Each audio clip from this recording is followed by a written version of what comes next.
সবচেয়ে দামি বস্তু হচ্ছে মহিলা, পৃথিবীর সবচেয়ে সম্মানী বস্তু হচ্ছে মহিলা, পৃথিবীর সবচেয়ে উত্তম বস্তু হচ্ছে মহিলা, শান্তি দেওয়ার বস্তু হচ্ছে মহিলা, তৃপ্তি দেওয়ার বস্তু হচ্ছে মহিলা, সার্বিক সুবিধা দেওয়ার বস্তু হচ্ছে মহিলা। মহিলাই সারাদিন রান্না বান্না করার পরে কারেন্ট না থাকলে আপনাকে বাতাস পাখাতে এক হাতে বাতাস করে আর এক হাতে খাদ্য পানি আপনার মুখে তুলে দেয়। এই হলো মহিলা। মহিলাকে আপনি চিনেন, মাথায় গোবর আছে, এই জন্য আপনি তাকে চাকরি করতে পাঠিয়েছেন। ও চাকরি করতে যাবে কেন? সর্ব ধরনের সুবিধার জন্য হচ্ছে মহিলা, সর্ব ধরনের কল্যাণের জন্য হচ্ছে মহিলা, সুখ শান্তি তৃপ্তির জন্য হচ্ছে মহিলা। আল্লাহ তাআলা তাকে এই জন্যই সৃষ্টি করেছেন।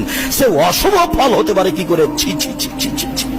মানুষের আচরণ, মানুষের চরিত্র, মানুষের জ্ঞান গরিমা নিচে নামতে নামতে এত খারাপ হয়ে গেছে, অশুভ কাজটাকে নিয়ে চলে গেছে মহিলাদের কাছে। অশুভ ফল গ্রহণ করা হারাম, কাবিরা গুনাহ।